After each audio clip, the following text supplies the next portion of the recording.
tajuk kajian tindakan saya iaitu Mix 1, 2, 3. Mix 1, 2, 3. Okey. Pendahuluan saya ni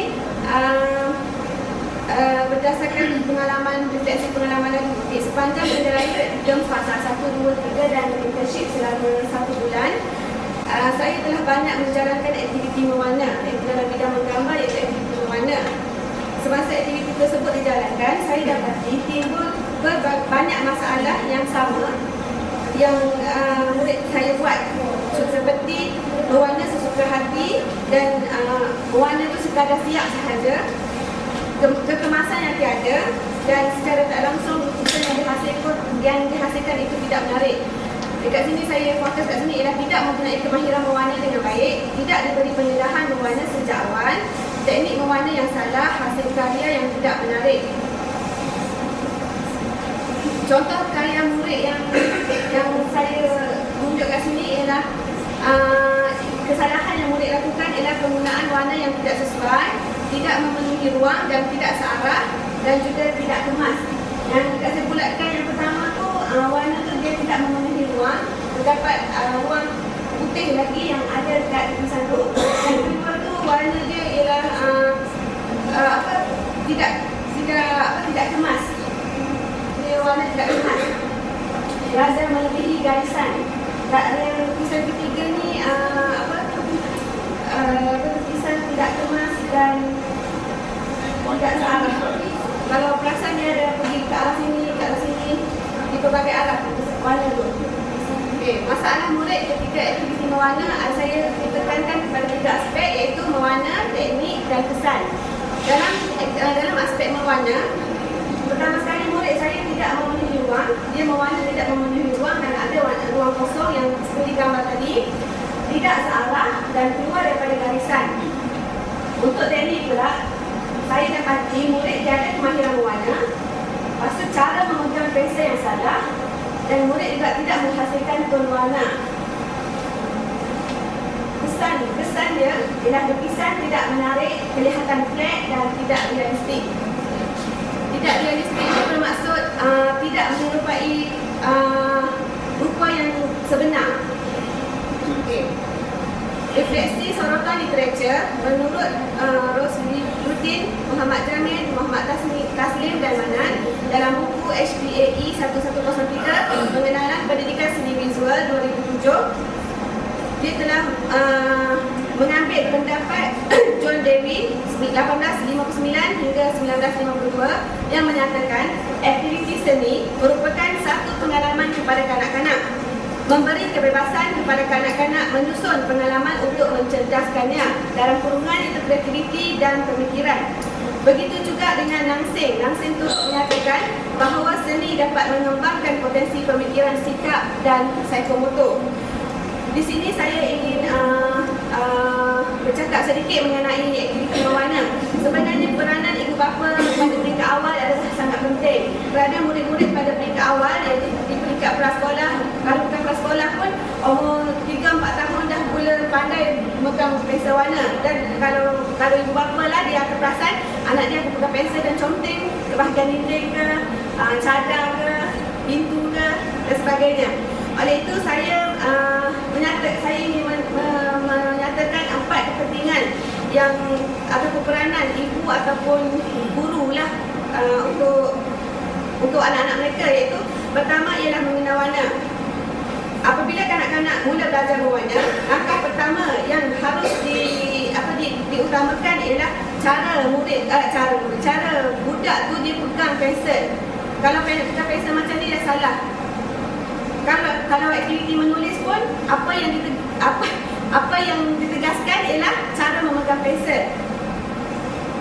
Apabila sudah didedahkan dengan cara memegang pensel dengan betul, langkah kedua mula menyusul, iaitu cara mewarna dengan betul. Yang ini berlaku ketika anak-anak tu masih kecil lagi. Okey. Seterusnya luahan. Apabila mewarna secara tidak langsung, anak-anak tu sudah mula bersedia untuk meluahkan apa yang dirasakan.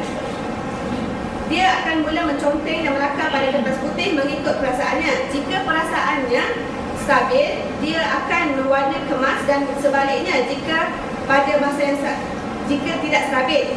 Dalam pada masa yang sama, ia adalah terapi dari segi kawalan emosi. Seterusnya, membina kemahiran motor halus. Mewarna membantu kanak-kanak membina kemahiran motor halus mereka. Kemahiran motor halus penting dalam kehidupan. Apabila melalui aktiviti mewarna, ia membantu kanak-kanak itu membangunkan otot tangan mereka dengan cara memegang dan mengawal pensel warna dengan betul. Selain itu, belajar fokus dan had. Mewarna mengajar kanak-kanak belajar tentang fokus sesuatu perkara. Misalnya, apabila mewarna, mereka akan memberikan tumpuan untuk menghabiskan lukisan itu.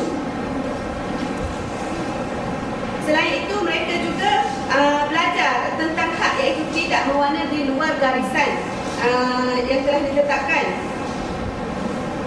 Dan mereka, kanak-kanak akan berjaya mewarna dengan baik, akan merasa bangga dengan hasil kerja yang telah dihasilkan tu. Okay, masuk yang poin kedua ialah 2.0, fokus kajian. Tinjauan terhadap kajian saya ialah saya ambil tiga kaedah, iaitu pemerhatian, pengubah dan analisis dokumen. Dan analisis masalah terhadap tiga kaedah yang saya gunakan ialah dari segi pemerhatian, pemerhatian awal saya ini ialah murid tidak yakin dengan kebolehan sendiri, murid malas. Murid malas ni maksud dia macam kita suruh dia buat latihan tu, mana tu dia bagi alasan lah. Okey, bila temu buat saya jalankan semasa proses mewarna. Saya akan pergi ke beberapa orang murid dan saya akan bertanya secara tidak langsung lah. Dan murid banyak memberi alasan dan juga mengeluh. Okay, selain itu, analisis dokumen, saya kumpul semua karya-karya murid saya sebagai rujukan saya untuk dianalisis lah, untuk diberi markah. Okey, isu yang saya kemukakan di sini ialah penguasaan murid terhadap kemahiran mewarna menggunakan pensel warna. Kenapa saya tidak menggunakan bahan media lain? Kerana pada peringkat awal ni, murid dia lebih terdedah kepada penggunaan pensel warna. Dan pensel warna ni saya suka. Dan murid-murid pun suka. Okey. Tidak, selain itu, murid-murid tidak diberi pendedahan tentang media warna.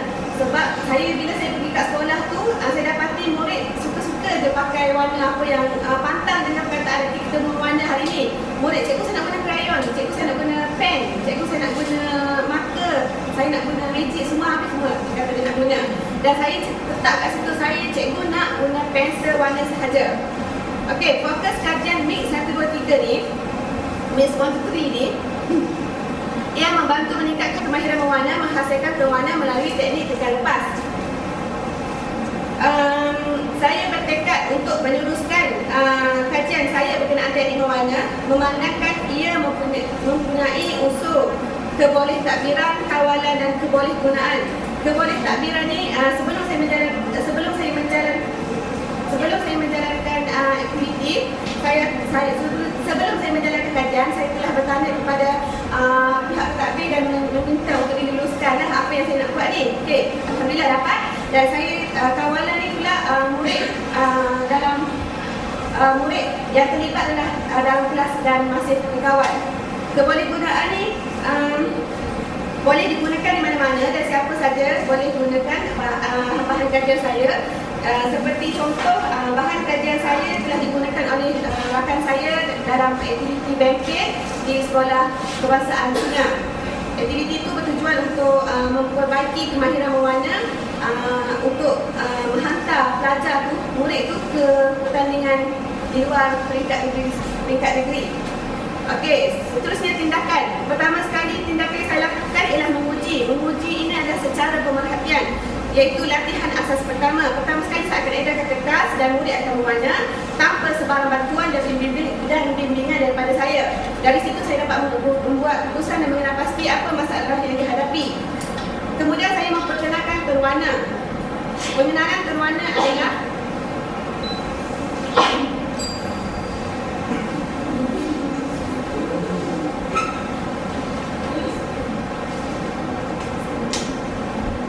tone warna ialah adalah menurut Masud Ibrahim 2003 dalam buku lembaran aktiviti pendidikan seni visual menyatakan bahawa nilai cerah dan gelap pada warna dikenali sebagai pola warna. Setiap objek yang dilukis mempunyai nilai tona warna disebabkan oleh tindakan cahaya terhadap bahagian yang terkena lebih cahaya mempunyai nilai tona yang lebih cerah. Sementara bahagian yang terkena sedikit cahaya akan mempunyai nilai tona yang lebih gelap. Macam ni lah. Okey.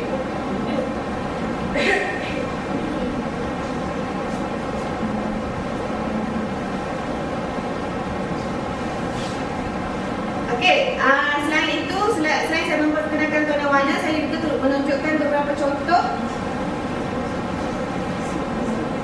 contoh yang saya sediakan, iaitu contoh karya saya seperti ini, dan memperkenalkan teknik ton warna tu. Dan murid-murid rasa teruja bila melihat karya ni. Okey, kemudian saya memperkenalkan teknik baru, iaitu kotak-kotak ton. Kotak-kotak ton ni saya meminta murid untuk mengisi kotak-kotak ton ni dengan warna yang dengan satu warna saja, tapi mempunyai ton warna macam ni. Okey, kotak-kotak ton ni yang mempunyai 3 kotak, 1, 2, 3, dan kemudian ini ialah mix. Mix ni ialah tu yang dikatakan mix 1, 2, 3, iaitu 1, 2, 3, kemudian campuran gabungan semua warna, dan ini adalah gabungan dalam bentuk bulat. Macam mana arah cahaya itu dah ada. Okey. Kemudian saya tekankan cara memegang pensel yang betul. Dekat sini murid saya dapati murid mewarna, dia mewarna ikut suka hati dia pegang. Jadi saya kata kalau untuk mewarnakan gelap, pegang di hujung ni dan warna. Kalau untuk mewarnakan sederhana, pegang tengah, dan untuk warna cerah dia pegang hujung. Tapi saya dapati murid saya agak susah untuk buat macam tu, jadi saya gunakan teknik tekan lepas. Teknik tekan lepas yang saya gunakan macam ni. Tekan dan lepas, dan akhirnya dia akan menjadi berwarna. Okey, kemudian membuat latihan secara berterusan. Saya teruskan aktiviti menerapkan aktiviti mewarna, dan saya juga dan saya seterusnya keberkesanan yang saya dapat. Okey, cara mengumpul data ialah saya buat 3 kaedah, iaitu pemerhatian, pengumpul dan analisis dokumen. Pemerhatian saya buat adalah secara berstruktur melalui senarai semak yang telah saya sediakan. Pengumpul ialah secara tidak berstruktur, secara bersahaja dan tidak langsung. Saya juga mendapat pelbagai maklum balas daripada murid. Maknanya respon murid tu macam mana. Dan saya telah membuat analisis lah. Maknanya saya buat okey, analisis dokumen ialah penyediaan buku PSP. Saya telah menyediakan buku dan saya mengumpul semua hasil karya murid. Dan kat sini saya telah menampak contoh saya, dan saya menggunakan konsep peniruan merujuk kepada Plato punya teori, iaitu imitasi, iaitu konsep peniruan. Kat sini saya akan memberi mereka satu gambar,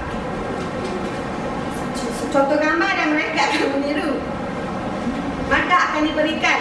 Okey, kemudian saya akan semak dan markah diberikan.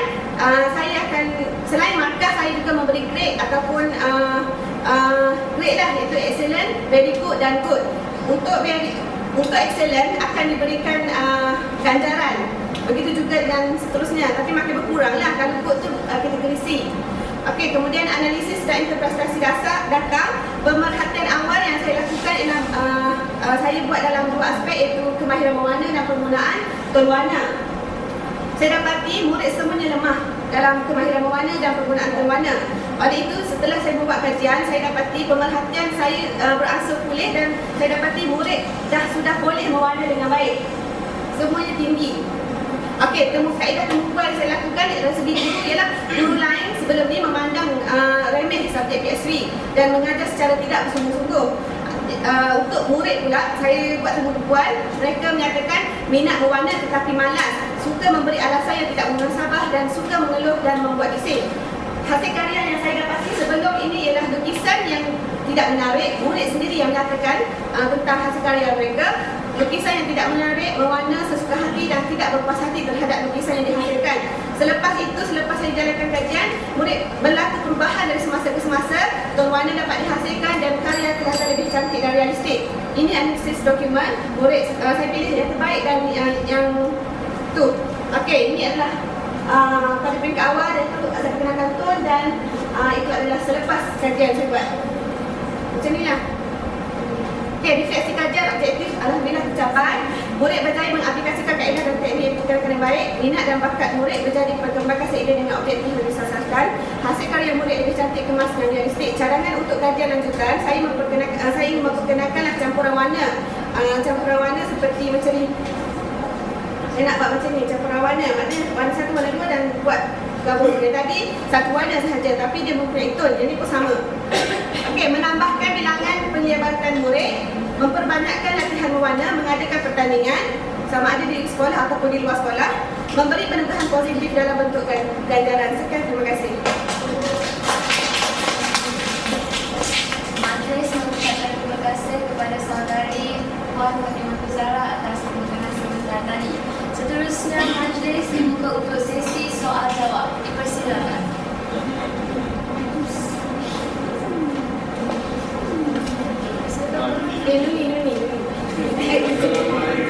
Selamat pagi. Okey, tadi pengajian ada menggunakan skala penggradean untuk pemberian markah, iaitu excellent, good ataupun dan sebagainya. Untuk setiap skala tu ada tak pengkaji kebaikan ataupun senarakan keadaan yang membolehkan murid itu mendapat excellent, murid dapat baik ataupun dapat lemah. Okey, seperti yang digambarkan dalam terima kasih diucapkan kepada yang bertanya. Okey, pertama sekali saya menekankan aspek yang warna cantik, kemahiran yang digunakan, penggunaan pensel, warna searah, tidak melebihi garisan dan menghasilkan tone. Itu adalah aspek yang saya tekankan dalam penghasilan meneruskan kajian saya. Jadi untuk excellent ni betul-betul yang betul-betul dah boleh aplikasi semua kaedah yang saya gunakan. Dan very good adalah kategori B, iaitu dia kurang mahir sangat. Dan C adalah yang betul-betul yang masih perlu diperbanyakkan usaha lagi lah untuk mewarna. Ada lagi soalan? Okey, ini. Ada ni dulu tadi Harunina. Okey, ini. Assalamualaikum. Saya nak tanya saudari Puan Fatimah Zahra. Saudari telah memperkenalkan teknik tekan lepas juga kan? Jadi berapakah kadar tekanan tu? Sama ada tekan sampai patah pensel ke? Ataupun tekan sekali pensel ke? Okey, saya nak tanya bila kita mewarna, kita pegang pensel tak adalah kuat sangat. Cuma untuk kita bagi warna tu lekat dekat pensel. Kalau peringkat awal murid apa? Warna tu letak dekat Kertas, okey. Jadi saya tekan kat sini, murid akan pegang pensel macam ni. Dia akan letak kat kertas, dia akan macam ni. Macam ni. Tapi hadkan benda tu. Kalau garisan tu setakat ni, hadkan lah. Sebab tu saya kata guna tidak melebihi garisan. Dan cara pegang pensel tu pun penting. Okey. Okey, di sini saya nak minta penjelasan oleh pengkaji bagaimana pemilihan responden bagi kajian ini. Maksudnya tidak diterangkan bagaimana responden yang dipilih tu sama ada yang semua boleh menggunakan pensel warna ke dia campur. Ada yang lemah, baik dan Okey, terima kasih. Sebenarnya pada peringkat awal yang saya kata menguji tu, yang peringkat menguji ni, pemilihan responden. menguji ni kan, latihan asas pertama, kertas yang saya edarkan kepada murid adalah kertas ini. Semua satu kelas dapat kertas yang sama dan saya nak tengok macam mana mereka mewarna. Jadi kesan yang saya dapat, hasil yang saya dapat beroleh inilah hasil dia. Dan saya dapati banyak masalah yang murid hadapi dan masalah itu sama dengan praktikal sewaktu saya praktikal sebelum ni. Dengan itulah saya bertekad lah untuk memperbaiki mutu mewarna. Ini saya tak faham.